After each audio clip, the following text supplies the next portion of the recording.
वंचित बरोबर आतापर्यंत 2 मीटिंग आमचं झालेलं आहे. खरी लढत ही भारतीय जनता पार्टी आणि अजितदादा पवारांच्या राष्ट्रवादी काँग्रेस पक्षामध्येच आहे. 2022 एक नगरसेवक तुमचे बीजेपी मध्ये गेले, मग ही ताकद कुठेतरी कमी झालेली दिसत नाही का? पहिल्यांदा महापालिका त्याच्या इतिहासामध्ये कर्जबाजारी झाली आहे, त्यांना बॉन्ड घ्यावे लागले. प्रशासनामध्ये पण मग भारतीय जनता पार्टीचा त्याचा इथं 2 आमदार ते वचप सगळं होतं तिथं. असं तर रस्ते अरुंद करून ठेवलेले आहेत. स्मार्ट सिटीमध्ये एवढे मोठे प्रचंड फुटपाथ करून टाकलेले आहेत. स्ट्रीट लाईट जे बसवले ते कसे बसवले ते तुम्ही बघा. मग ते तर लोकांच्या शिवाय खाण्याचं काम आहे. आता अल्टरनेटिव्ह जे पाणी येते ते आम्ही रोज पाणी त्यांना देऊ.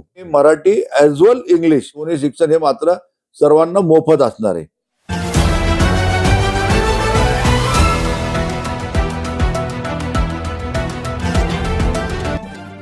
जय भारत. जागृती न्यूजमध्ये आपल्या सर्वांचं स्वागत आहे. दर्शक हो, आपल्याला माहीतच आहे की आम्ही जागृती न्यूजच्या माध्यमातून माझं शहर, माझा पक्ष, माझे विजन या मुद्द्यांवर वेगवेगळ्या राजकीय पक्षांच्या शहराध्यक्षांच्या मुलाखती घेत आहोत. आज अजित पवार यांच्या राष्ट्रवादी काँग्रेस पक्षाचे शहराध्यक्ष माजी महापौर योगेशजी बहल यांची आमचे खास प्रतिनिधी विजय गायकवाड यांनी घेतलेली ही मुलाखत. योगेशजी बहल सरांच्या संदर्भात सांगायचं झालं तर गेली 35 वर्ष ते राजकारणात आहेत, माजी महापौर आहेत. गेल्या टर्मला देखील त्यांच्याकडं शहराध्यक्षपद होतं, आता देखील त्यांच्याकडे शहराध्यक्षपद आहे. अत्यंत हुशार, अनुभवी आणि ज्यांची प्रशासनावर पकड आहे असं नेतृत्व असलेले योगेशजी बहल, माझा पक्ष, माझं शहर आणि माझं विजन हा जो आपण कार्यक्रम सुरू केलेला आहे याच्या सत्रामध्ये आपण त्यांना काही प्रश्न विचारणार आहोत. सर, आपलं स्वागत आहे नमस्कार. जागृती न्यूजमध्ये.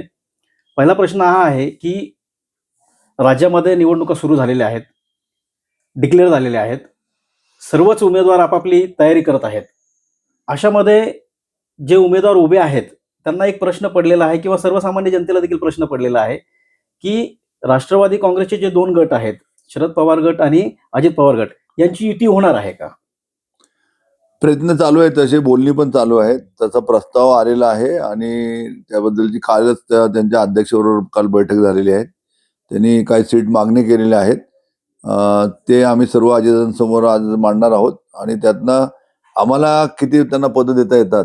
आणि ते खरं तर ह्याच्यामध्ये क्रायटेरिया हा असला पाहिजे की कोणी किती मागतं यापेक्षा निवडून येण्याची क्षमता ज्याच्यामध्ये आहे तो मग कोणाला कुठल्याही पक्षाचा जो समजा असू द्या, तर निवडून येण्याची क्षमता हा एकमेव निकष त्याच्यामध्ये असला पाहिजे. आणि राहिली दुसरी गोष्ट तर आदरणीय शरदचंद्रजी पवार साहेब हे आमचे श्रद्धास्थान आहेत. त्यामुळे हे दुर्दैव आहे की 2 राष्ट्रवादीचं विभाजन झालं, म्हणजे एक राष्ट्रवादी 2 राष्ट्रवादी झाली. परंतु तो प्रस्ताव आल्यानंतर आम्ही त्याचं आनंदाने स्वागतच केलेलं आहे आणि आम्ही पाहतोय की आज उद्यामध्ये त्यावर पण आम्ही निर्णय घेणार आहोत. अच्छा, म्हणजे 2 बोलणी चालू आहे. बोलणी चालू आहे म्हणजे? हो, बोलणी चालू आहे. पण यामध्ये आता समजा बोलणी जर चालू आहे तुमची, तिकडचे पण काही उमेदवार असतील, आपले उमेदवार असतील, इकडे साधारणतः मुलाखती चालू आहेत, तिकडेही मुलाखती चालू आहेत. तुम्ही क्रायटेरिया लावला निवडून येणार आहे, कसा काय तो हे करणार, निकष कशा लावणार तुम्ही त्याचा? आता पहिली गोष्ट तर अशी आहे की एक गोष्ट मी स्पष्ट करू इच्छितो की पिंपरी चिंचवड शहर हे सन 1992 पासून तर 2017 पर्यंत हा राष्ट्रवादी काँग्रेसचाच किंवा काँग्रेस राष्ट्रवादी काँग्रेसचाच राहिला आणि अजितदादांचं तिथं खंबीर नेतृत्व आहे. आणि अजितदादांनी या शहराचा कायापालट केलाय. गावांना शहर बनवण्यामध्ये, बेस्ट सिटी बनवण्यामध्ये, स्मार्ट सिटी बनवण्यामध्ये अजितदादांचा सिंहाचा वाटा आहे. त्यामुळे 2017 पर्यंत या ठिकाणी दादांचीच सत्ता होती आणि राष्ट्रवादी काँग्रेस पक्षाची सत्ता होती. 2017 मध्ये पण तुम्ही पाहिलं असेल की जो अचानक बदल झाला, तो बदल होत असताना त्यावेळेला काही 14 मध्ये आलेल्या मोदी साहेबांची लाट होती, नवीन वॉर्डाची रचना होती आणि आमच्या लोकांचा एक ओव्हर कॉन्फिडन्स होता. ह्यामुळे त्यावेळेला आम्हाला थोडी शिकस्त मात खावी लागली. परंतु यावेळेला आम्ही पूर्ण तयारीने उतरलेलो आहोत. त्यामुळे खरी स्पर्धा जर आपण पाहिलं तर तुम्ही आज मीडियाच्या माध्यमातून तुम्ही ऑब्झर्व करताय, लोक पाहतायत, वर्तमानपत्राच्या माध्यमातून बघतायत, तर खरी लढत ही भारतीय जनता पार्टी आणि अजितदादा पवारांच्या राष्ट्रवादी काँग्रेस पक्षामध्येच आहे. त्यामुळे इतर घटक पक्ष किंवा इतर जे आमचे समविचारी आहेत ते सुद्धा आमच्याकडे आलेले आहेत. त्यामुळे आम्ही त्यांना आदर सन्मानाने त्यांना वागणूक देत आहोत आणि आदर सन्मानानेच त्यांना आम्ही आमच्याकडे घेणार आहोत. परंतु ते घेत असताना जसं तुम्हाला म्हणलं की मागच्या वेळेला जर तुम्ही पाहिलं तर जे अजितदादा पवार गटामधनं जे तिथं गेलेले कार्यकर्ते होते ते अतिशय बोटावर मोजण्याएवढे कार्यकर्ते होते आणि 2च नगरसेवक तिथं गेले होते, एक महिला आणि एक पुरुष. त्यामुळं तशी काही मोठी संख्या नव्हती की बाबा आमचे 36 निवडून आले होते, किंवा माझी त्याआधी आमचे 70, 72, 74 किंवा 80च्या आसपास नगरसेवक होते, ते सुद्धा गेले नाहीत. त्यामुळे त्यांच्याकडे जे गेले होते ते खूप अल्पसंख्या आहे. बरोबर. आणि त्या मानाने त्यांनी जी मागणी केलेली आहे, ती मागणीच्या अनुषंगाने ते निकष आम्ही म्हणतोय की माझे नगरसेवक किती आहेत, कार्यकर्ते किती आहेत, त्यांची ताकद किती आहेत, ते पाहूनच आम्ही त्या पद्धतीचा आमचा प्रपोजल त्यांना देणार आहोत. आम्ही असं म्हणत नाही की नाही, ज्या ठिकाणी खरंच त्यांची ताकद आहे त्या ठिकाणी आम्ही त्यांना देऊ की बाबा हे तुम्ही. आणि शेवटी कधी बघा, ऑलवेज इट इज सेड की life is nothing but an adjustment. जेव्हा तुम्ही 2 घटक एकत्र येतात, 3 एकत्र येतात, तर you have to do adjustment. तर त्या ऍडजस्टमेंटमध्ये 2 पावलं पुढे 2 पावलं मागं हे होत राहतात. त्यामुळे त्याबाबत आम्ही फ्लेक्झिबल आहोत. पण त्या फ्लेक्झिबिलिटीच्या अनुषंगाने जर त्यांना आम्ही दिलेला प्रस्ताव मान्य असेल तर विल गो टुगेदर. तो काय प्रॉब्लेम नाही आहे आम्हाला. यामध्ये आता तुम्ही म्हटलात की राष्ट्रवादीची ताकद होती, आजही आहे, परंतु आता शहरात जर पाहिलं तर बरेच राष्ट्रवादीचे जे मान्यवर होते, दिग्गज होते, जे निवडून आलेले होते आतापर्यंत, ते सगळे बीजेपी मध्ये गेलेले. जवळजवळ 22 नगरसेवक तुमचे बीजेपी मध्ये गेले. मग ही ताकद कुठेतरी कमी झालेली दिसत नाही का? दुसरा प्रश्न असा आहे की तुम्ही म्हणता की बीजेपी बरोबर तुमचा आता 1 नंबरला बीजेपी आणि दुसऱ्या नंबरला राष्ट्रवादी काँग्रेस अजित पवार आहेत आणि त्यांच्याशी लढत आहे. युती तुमची महाराष्ट्रामध्ये आहे. मग मुद्दे काय असणार आहेत, त्या लढतीचे मुद्दे काय असणार आहेत? आता आम्ही सांगतोय मैत्रीपूर्ण लढत आहे. अजितदादांचं म्हणणं तेच आहे, शिंदे साहेबांचं म्हणणं तेच आहे, आणि आदरणीय मुख्यमंत्री फडणवीस साहेबांचं पण तेच म्हणणं आहे. पण आता शेवटी ज्या वेळेला आपण प्रतिस्पर्धी म्हणून बघतो त्यावेळेला तर त्या विरोधामध्ये जे काय असणार आहे त्याचे सर्व गोष्टीची माणूस वापर करतो. आता मुद्दे ते हाच असणार आहे. आमच्यासमोर तर तो पहिला मुद्दा आहे म्हणजे राष्ट्रवादी काँग्रेसमध्ये की मागच्या 9 वर्षामध्ये म्हणजे 17 ते 25 पर्यंत या मागच्या 9 वर्षामध्ये महानगरपालिकेमध्ये झालेला प्रचंड भ्रष्टाचार, महानगरपालिकेची झालेली तिजोरी खाली, महानगरपालिकेमध्ये जी तिजोरी खाली झाली, पहिल्यांदा महापालिका त्याच्या इतिहासामध्ये कर्जबाजारी झाली आहे, त्यांना बॉन्ड घ्यावे लागले. मग हा पैसा नेमका गेला कुठे आणि या पैशातनं त्यांनी केलं काय? म्हणजे साधारणतः 8,000 ते 8,500 असा कोटीचा दर वर्षाचा बजेट आहे. मग मागच्या जर तुम्ही या 6 वर्षाचा 7 वर्षाचा मागच्या साधारणतः 9 वर्षाचा जर तुम्ही हिशोब केला तर तुम्ही 50 कोटीहून अधिक असे फिगर येते. मग जर ह्या शहराला 50 ते 60 कोटी रुपये जर खर्च झालेले असतील तर 50 ते 60 कोटी म्हणजे हजारांमधलं सांगतोय तुम्हाला, तर ते खर्च झाले, तर मग नेमके हे पैसे कोणत्या विकासाला लागले, कोणाच्या विकासाला लागले, हा मोठा प्रश्न आहे. त्यामध्ये 5 वर्ष पहिले म्हणजे 17 ते 22 भारतीय जनता पार्टीची तिथं राजवट होती, तिथं त्यांची ताकद होती, महापालिकेमध्ये त्यांची एक हाती सत्ता होती. आणि त्यानंतर प्रशासन. आता प्रशासनामध्ये पण मग भारतीय जनता पार्टीचा त्याचा इथं 2 आमदार, ते वचप सगळं होतं तिथं असं. पण आम्ही पण त्याच्यामधले एक घटक होतो. आम्हाला आमच्या नेत्यांना जे काय आमच्या कानावर टाकता आलं त्यांच्या कानावर टाकताना आम्ही टाकलेले. परंतु सरळ प्रश्न असा आहे की हे पैसे गेले कुठं आणि या पैशाचा खर्च झाला काय, ह्याचा हिशोब त्यांनी लेखाजोखा हा समाजाला, मतदारांना द्यावा. हाच आमचा त्यातला मेन अजेंडा असणार आहे की त्यांनी केलं काय. भ्रष्टाचाराचा मुद्दा जसा आपण बीजेपीचा हे करतो तसा राष्ट्रवादी काँग्रेसचे पण लोक आहेत की जे भ्रष्टाचार, आता कोकाटेंचा राजीनामा आता मागितलाय, काही ते पण मुद्दे ते उपस्थित करू शकतात ना. नाही, करू द्या ना. अवतात तर त्यांनी राजीनामा दिला ना, मग यांनी राजीनामे द्यावेत, जबाबदारी स्वीकारावी ना. तिथं राजीनामा दिला ना, तसं त्यांनी राजीनामे द्यावेत ना. शेवटी कसं आहे माहितीये का, कैलासवासी रामकृष्ण मोरे नेहमी म्हणत असतात की माणूस जो काम करतो तोच चुकतो, जो काम करत नाही तो बिनचूक बरोबर असतो. आता काम करताना चूक झाली तर राजीनामे दिले त्यांनी, त्याचा पश्चाताप करायला ते आले पुढे, मागे झाले. तसं ह्यांनी पण मान्य करावं ना, जसं की हो यांनी भ्रष्टाचार केला, त्यांनी राजीनामा द्यावा, काय करावं, अशा पद्धतीने त्यांनी पण पाहावं. तुम्ही यावेळेचे उमेदवार आहात. आपल्या वॉर्डामध्ये प्रभाग क्रमांक 20 मध्ये बरेच मुद्दे आहेत की जे लोक उपस्थित करतायत. त्याच्यामधला एक मुद्दा असा आहे की स्मार्ट सिटीचं जे प्रोजेक्ट होतं ते प्रोजेक्ट पूर्ण शहरभर लागू झालं, पण आपल्या इथं लागू झालं नाही. त्याला कारण काय? मी तर म्हणतो नागरिकांनी उलट धन्यवाद मानावे आमचे. जिथं स्मार्ट सिटीचा प्रोजेक्ट राबवला गेलेला आहे तिथं तुम्ही पाहिलं तर रस्ते अरुंद करून ठेवलेले आहेत. स्मार्ट सिटीमध्ये एवढे मोठे प्रचंड फुटपाथ करून टाकलेले आहेत, त्यामुळे वाहनांना अडचण होते, ट्रॅफिकचं कंजक्शन होते. आज आपण जर पिंपरी चिंचवडचा ओल्ड बॉम्बे पुणे हायवे जर तुम्ही पाहिला, आज त्या ठिकाणी एसटी स्टँडच्या बाहेरच्या बाजूला इतका मोठा प्रचंड मोठा फुटपाथ करून ठेवलेला आहे, ते जे स्ट्रीट करून ठेवले त्यामुळे रिक्षा रोडवर लागायला लागलेत. रस्ता एकदम निमुळता झालेला आहे, ज्याला बॉटलनेक आपण म्हणतो, तो बॉटलनेक झालाय. आज आपण नेहरू नगरला जर गेलात तर नेहरू नगरला काही अंशात त्यांना इम्प्लिमेंट केलेलं आहे. नेहरू नगरला फुटपाथ रस्त्यापेक्षा मोठा झालाय आणि तिथं स्ट्रीट लाईट जे बसवले ते कसे बसवले ते तुम्ही बघा. मग तिथं लोकांचे शिवाय खाण्याचं काम आहे. मी सुद्धा आपल्या प्रभागातलं टेंडर काढलेलं आहे, परंतु मी कॉन्क्रीटकरांचं काढलेलं आहे आणि एवढे मोठे फुटपाथ त्यामध्ये घ्यायचे नाही असं सक्त शब्दात त्यांना सांगितलेलं आहे. त्यामुळे 20 कोटी रुपयाचा आपल्याकडे पण रस्ता मंजूर आहे. यशवंतराव चव्हाणच्या पुतळ्यापासून आता पहिला टप्पा फायर ब्रिगेड पर्यंत आहे आपल्या आणि तिथून वायसएम पर्यंत हा कॉन्क्रीटचा रोड होणार आहे. त्यामध्ये सर्व सर्व्हिसेस लाईन टाकले जाणार आहेत आणि त्याला पॅडल स्टँडचा म्हणजे फुटपाथ पण असणार आहे आणि सायकलचा ट्रॅक पण असणार आहे, परंतु तो मर्यादित असणार आहे, जेणेकरून पदचारी पण चालू शकतो, सायकल ट्रॅक पण होऊ शकतो आणि रस्ता पण व्यवस्थित राहील. अशा पद्धतीने डिझाईन केलंय. पण आपल्या इथे टपऱ्यांची संख्या पण फार आहे. टपऱ्यांच्यामुळे पण ट्रॅफिकला प्रॉब्लेम होतोय ना. ट्रफिकची संख्या आहे हे मी मान्य करतो. ट्रफिकची संख्या करत असताना शेवटी आपल्या वॉर्डातल्या सुशिक्षित बेरोजगारांना किंवा आपल्याच वॉर्डातील रिटायर लोकांना, विधवांना, मग अपंग असतील अशा रोजगार ज्यांना हवा आहे, ज्यांना रोजगार नाही अशा लोकांना आपण दिलेले आहेत आणि ते सुद्धा संत तुकाराम नगर मधल्या लोकांना दिलेत. आता डी.वाय. पाटील सारखं कॉलेज इथं आहे, वायसीएम सारखं हॉस्पिटल इथं आहे, डी.वाय. पाटीलचं हॉस्पिटल इथं आहे, फायर ब्रिगेड इथं आहे, आता पोलीस स्टेशन इथं आलेलं आहे. तर अशा पद्धतीने संत तुकाराम नगरमध्ये सुद्धा ही संख्या वाढत चाललेली आहे. लोकांनी पण अनेक लोकांनी घरं बांधलेली आहेत, तिथं त्यांनी पेईंग गेस्ट त्यांनी ठेवलेले आहेत, तिथं विद्यार्थी भाड्याने ठेवलेत, ती पोरं पण आहेत. त्यामुळे ती लोक वाहनं लावताना त्याच्यावर शिस्त नसते. आम्ही अनेक वेळा प्रयत्न केले, लोकांना सांगितले, पोलिसांना सांगितलेले. काही ठिकाणी अतिक्रमण होतात, ते अतिक्रमण काढली जातात, ते पुन्हा अतिक्रमण होतात.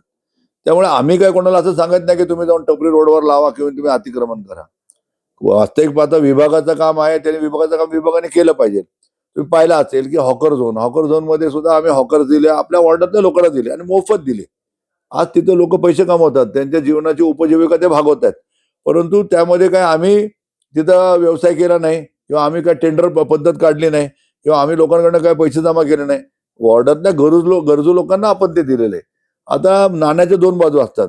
काही वेळेला तुम्ही एखादी व्यवस्था करता, त्याचे परिणाम पण असतात आणि दुष्परिणाम पण असतात. तर मी करताना जे आपण नियोजन केलं ते अर्थात आता ट्रॅफिकला कंजक्शन आहे, जिथं प्रॉब्लेम आहे, जिथं बॉटलनेक आहे, तिकडच्या टपऱ्या आपण काढू किंवा तिथं आपण कारवाई करू, ते आपण करू शकतो. त्यामुळे लोकांना आज आपण बघताय की आज जवळजवळ 9 वर्षापेक्षा अधिक झालंय, 10 वर्ष नोकर भरती बंद आहे. शासनामध्ये कुठं नोकर भरती केली जात नाही. प्रायव्हेट सेक्टरमध्ये सुद्धा परमनंट नोकरी मिळत नाही. त्या ठिकाणी सुद्धा ठेकेदारी पद्धत आहे, कंत्राटी पद्धत आहे. त्यामुळे आज तरुण जो आहे तो तरुण बेरोजगार झालेला आहे, तरुणांना रोजगार नाहीये. त्यामुळं तरुण हा कुठेतरी व्यसनाच्या आहारी गेलेला आहे आणि तरुण पिढी आज ही खराब होत चाललेली आहे. त्यामुळे आमचा नेहमी प्रयत्न असाच असलेला आहे की त्यांना कुठेतरी रोजगार द्यावा, स्वयंरोजगार द्यावा, हा माझा कायम प्रयत्न राहिलेला आहे. तुमचा हेतू खूप चांगला आहे सर, की बेरोजगारांना रोजगार मिळाला पाहिजे, याबद्दल वादच नाहीये. परंतु परिस्थिती आता अशी आहे की ज्या बेरोजगारांना आपण टपऱ्या दिलेल्या आहेत ते बेरोजगार तिथं नसतातच, दुसऱ्यांनाच भाड्याने दिलेलं. बाहेरची लोक जास्त टपऱ्या चालवतात. आता असे अनेक मीटिंग मी केलेले आहेत. वास्तविक पद्धत ज्यांना दिले ते वेगवेगळी कारणं सांगतात. मोठा भाऊ ऍक्सिडेंटमध्ये वारला, माझे मिस्टर होते ते वारले, आता घरामध्ये कोण नाहीये, मी आजारी असते, माझं वय झालेलं आहे, आम्हाला उपजीविकेचं साधन नाहीये आणि आम्हाला आता दिवसभर थांबता येत नाही. त्यामुळे आम्ही आता भाड्यावर दिलेली आहे, त्यातनं आम्ही टॅक्स देतो, त्यातनं आम्ही भुईभाडा देतो, त्यातनं आम्ही हे सगळं देऊन जे राहते त्यामध्ये मी घर चालवते. असं म्हटल्यावर आपण काय बोलायचं. घरातल्यांना दिलं त्याबद्दल वाद नाहीये. घरातलं नाही, त्यांनी भाड्याने दिलं, ते म्हणजे आता घरात चालवायला कोण नाहीये. त्यानंतर असं म्हणून आता एखादी आजी विधवा झाली, एखाद्या पुरुषाचा ऍक्सिडेंट झाला, तो बेड रिटायर्ड नाही आणि बेड रिटर्न असताना घरामध्ये बायको आहे, पोरगी आहे आणि त्यांना ते टपरी चालवता येत नाही आणि त्यांना जर मी बोललो असं तुम्ही काय केलं, ते काय म्हणतात, बाबा त्याला एवढं टॅक्स येतो, एवढं भुईभाडे येतं, ते गेल्यावर आम्हाला थोडेसे पैसे होतात, त्याचं आम्ही आमची उपजीविका भागवतोय. मग त्यांना काय सांगायचं, तुमचं भाडे काढून टाका आणि मला द्या. हा शेवटी बघा, प्रत्येक प्रश्नाच्या मागं काही ना काहीतरी कारण असतं. त्यामुळे असं आहे, मी लोकांना सांगतो, परंतु लोकांनी या गोष्टीकडे लक्ष दिलं पाहिजे की ज्यासाठी तुम्हाला दिलेलं आहे तो पर्पज साध्य व्हायला पाहिजे. आम्ही देताना आमचा हेतू हा चांगला होता, आजही आमचा हेतू चांगला आहे. कितीतरी आता तरुण आपण बघतोय सर, की जे व्यसनाधीन झालेले आहेत, जे ड्रग्ज घेत आहेत, जे दारू पित आहेत. आता मंडईमधली परिस्थिती अशी आहे की संध्याकाळी 7 नंतर तिथं महिलांना जाणं फार बंदी झालेली आहे. इतकं भयानक प्रकार झालेला आहे मंडईमध्ये. 7 नंतर तिथं ड्रग्ज वगैरे घेतलेली पोरं असतात. एक तर गाळा जो होता तो कॉर्पोरेशनचा गाळा होता, ज्याच्यामध्ये वेश्या व्यवसाय चालायचा. मी फोटो पाठवले त्यांना, कमिशनरला, तरी त्याच्यावर काही कारवाई झाली नाही आता कारवाई झाली गेल्या महिन्यामध्ये. आता पोलीस स्टेशन आल्यानंतर पोलिसांची तिथं गस्त असते, तिथं लाईट लावले, सीसी कॅमेरा वाढवलाय. आज जाऊन जर तुम्ही पाहिलं तर ती परिस्थिती नाहीये. आता तिथं तसं कंट्रोलमध्ये आणलंय सगळं. आपण समजा की पूर्ण सत्तेमध्ये आलात, यावेळच्या पालिकेच्या निवडणुकीमध्ये पूर्ण सत्तेमध्ये आपल्या शहराचं विजन काय असणार आहे? पुढच्या 5 वर्षामध्ये शहर आपल्याला कसं दिसणार आहे राष्ट्रवादी काँग्रेसच्या याच्या दृष्टिकोनातून? काय ब्ल्यूप्रिंट वगैरे आहे का आपल्याकडे शहराचं?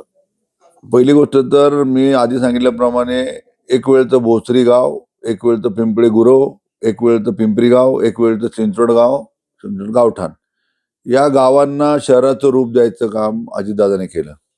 या गावांना रूप दिल्यानंतर JNNURMच्या अंतर्गत केंद्र शासनाकडनं जेव्हा पॉवरसाहेब तिथं केंद्रामध्ये होते त्यावेळेस काही कोटी रुपये हे केंद्राकडनं या आपल्या पिंपरी शहराला जवळपास 3,500 कोटी रुपये, 28 ते 3,500 कोटी रुपये या शहराला एवढी मोठी प्रचंड आर्थिक मदत केंद्राकडनं राज्याकडनं दादाने आणली. त्यामुळे या शहराचे मोठे फ्लायओव्हर, त्यामुळे या शहरातले मोठमोठे रस्ते. आज दापोडीपासून तुम्ही एंट्री कराल तर भक्ती शक्तीपर्यंत जायला अवघे 9 मिनिटं लागतात, 10 मिनिटं लागतात. ग्रेट सेपरेटर असेल, फ्लायओव्हर असेल, पाण्याच्या टाक्या असतील, ड्रेनेजचा टप्पा 1, टप्पा 2 असेल, पाण्याचा टप्पा 1, टप्पा 2 असेल, ऑटो क्लस्टर असेल, सायन्स पार्क असेल, त्यानंतर महिलांचा ITI असेल, पुरुषांचा ITI असेल, नंतर रामकृष्ण मोरे सारखा प्रेक्षागृह त्यावेळेला झाला. परंतु त्याच्यानंतर अंकुशराव लांडगे प्रेक्षागृह असेल, नंतर निळू फुलेचं प्रेक्षागृह असेल. म्हणजे ह्या शहरातील गरीब कामगारांना, कामगाराच्या मुलांना तिथं उत्तम दर्जाचं शिक्षण पण मिळलं पाहिजे. त्यामुळे दादांनी अनेक सवलती सुद्धा त्यामध्ये दिल्या. प्राधिकरणातले काय भूखंड त्यांनी चांगल्या चांगल्या संस्थेनं दिले, जेणेकरून DY पाटील सारखी संस्था इथले. नाही तर पूर्वीची परिस्थिती काय होती, पूर्वी इथल्या प्रत्येक एक पिंपरी गावातलं नव महाराष्ट्र सोडलं आणि एक संघवी केसरी सोडलं तर विद्यार्थ्यांच्या शिक्षणाची सोय नव्हती. प्रत्येकाला पुण्याला जावं लागायचं, कोर्टासाठी पुण्याला जावं लागायचं, तहसील ऑफिसला पुण्याला जावं लागायचं. आज प्राधिकरणाचं इथं तहसील ऑफिस आलं, बाकीचे कार्यालय इथं आले, प्रांतांचं ऑफिस आलं, त्याच्यानंतर कोर्ट आपल्याकडे आलं, कोर्टाच्या माध्यमात झालं. नंतर पोरांसाठी YCM सारखं हॉस्पिटल, त्यामध्ये सुधारणा केल्या, कार्डियक युनिट तिथं काढलं गेलं. अशा पद्धतीने दादांनी जे काही या 25 वर्षामध्ये केलं ते या कोणालाही 9 वर्षामध्ये करता आलं नाही. उलट त्यापेक्षा काहीतरी चांगलं होणं अपेक्षित होतं, ते झालं नाही. आता तुम्हाला सांगितलं की त्या काळामध्ये जेव्हा हा रोड मोठा गेला, 61 मीटरचा रोड, जुना ओल्ड बॉम्बे पुणे हायवे, त्या काळामध्ये मंगलताई कदम, तात्या कदम सारखं माजी महापौर, ज्ञानेश्वर लांडगे सारखे असतील, काळभोर असतील, शेट्टी असतील, जगदीश शेट्टी होता, उल्हास शेट्टी होता, हे सर्व दिग्गज लोक ची तिथं घरं, त्या लोक त्यांचे व्यवसाय होते. परंतु दादांनी त्यांचं काही ऐकलं नाही. मी रस्ता मोठा करणार म्हणजे करणार. पुण्याचा आजही होतोय, पुण्याचा आजही होतोय. तर तुम्ही लक्षात घ्या, दादा म्हणले माझी जरी लोक असली तर मुठभर लोकांसाठी मी जनतेला वेटीस धरणार नाही. रस्ता केवढा मोठा प्रचंड रस्ता केला, झाडांचं परत त्याने रिप्लांटेशन केलं, BRT ट्रॅक त्यांनी केला आणि चांगला सुशोभित रस्ता आपल्याकडे करून त्यांनी ती करून दिली. त्यावेळची PMPL आणि PCMT आणि PMT 2 संस्था वेगळ्या होत्या. लोकांना खूप प्रॉब्लेम असायचे, या रूटला बस आहे, या रूटला बस नाही, किंवा एका पाठोपाठ बस यायची, असं खूप काही विस्कळीतपणा होता. ते दादाने PMPL केलं, एकत्र करून दोन संस्था एकत्र करून लोकांच्या वाहतुकीची समस्यावर त्यांनी तोडगा काढला. आमच्याच काळामध्ये, त्या काळामध्ये आपण मेट्रोचा प्रस्ताव मंजूर करून घेतला. पहिला टप्पा आपला दापोडी ते पिंपरी कॉर्पोरेशन पर्यंत होता. दुसरा टप्पा पण आम्ही मंजूर केला, परंतु नंतर सत्ता बदलली झाली, त्यानंतर निगडीपर्यंत काम तिथं सुरू आहे. भक्ती शक्ती तुम्ही बघा, तिकडचा तुम्ही ब्रिज बघा, टेलकोच्या इथला ब्रिज बघा, किंवा स्पाईन रोडचा फ्लायओव्हर बघा, स्पाईनचा रोड बघा, व्यायामशाळा असतील, शाळा असतील. या शहरामधलं तुम्ही ग्रीन सिटी, क्लीन सिटी हा कॉन्सेप्ट राबवण्याचं काम त्यांनी केलं, कचरा व्यवस्थापनाचं काम तिथे केलं. असे बारीक बारीक गोष्टी, अगदी रिमोट गोष्टीपासून तर चांगल्या गोष्टींपर्यंत दादानी या शहरासाठी केलेलं आहे. आणि आता तुम्ही जे विचारताय की जर उद्या आमची सत्ता आली तर पहिल्यांदा तर आम्ही लोकांना व्यवस्थितपणे पाणी द्यायचं पहिलं काम करू. जे आता अल्टरनेटिव्ह जे पाणी येते ते आम्ही रोज पाणी त्यांना देऊ, 24/7. आताच सांगायला थोडंसं अवघड आहे, कारण आपल्याला आता संख्या वाढत चाललेली आहे आणि आपले स्रोत जे आहेत, सोर्सेस आहेत ते कमी आहेत. त्यामुळे आणि ज्या झपाट्याने हे शहर वाढतंय त्या अनुषंगाने किमान त्यांना रोज पाणी देता येईल हे तरी आम्ही तिथं करू. 24/7 जरी नाही दिलं तर रोज त्यांना पाणी देऊ, हा पहिला आमचा अजेंडा असणार आहे. रोड जे आता छोटे करून टाकले त्यांनी, ते रोड आपण व्यवस्थित करू, ट्रॅफिकचं नियोजन प्रॉपर करू. आता मेट्रो चालले आहे, मेट्रोला चांगला रिस्पॉन्स आहे. मेट्रोमध्ये अगदी उच्च लोक सुद्धा आहेत, अगदी आयुक्त पण मेट्रोने येतात, व्हाईट कॉलरवाले लोक पण मेट्रोने येतात, कारण ट्रॅफिक कंजक्शन, पोल्युशन ह्याच्यामुळे लोक त्रस्त झालेली आहेत.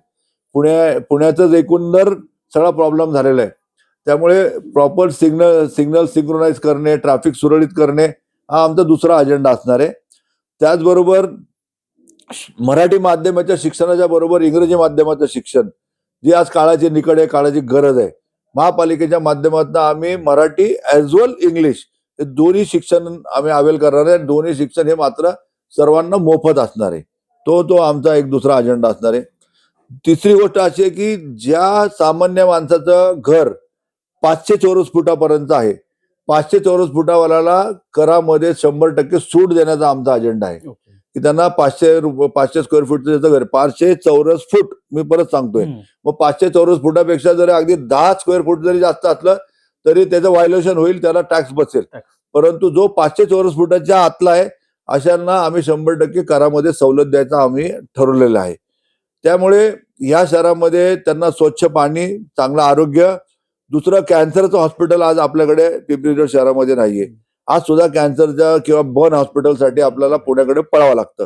ही एक दुर्दैव आहे. तर आमचा दुसरा अजेंडा असणार आहे की किमान सुरुवात काही कमी बेडने का होणार, 100 बेडच्या हिशोबाने जरी सुरुवात करू, परंतु कॅन्सरचा एक वॉर्ड आणि बर्न युनिटचा एक वॉर्ड ते सुद्धा आम्ही करण्याचा आमचा त्याच्यामध्ये मानस आहे.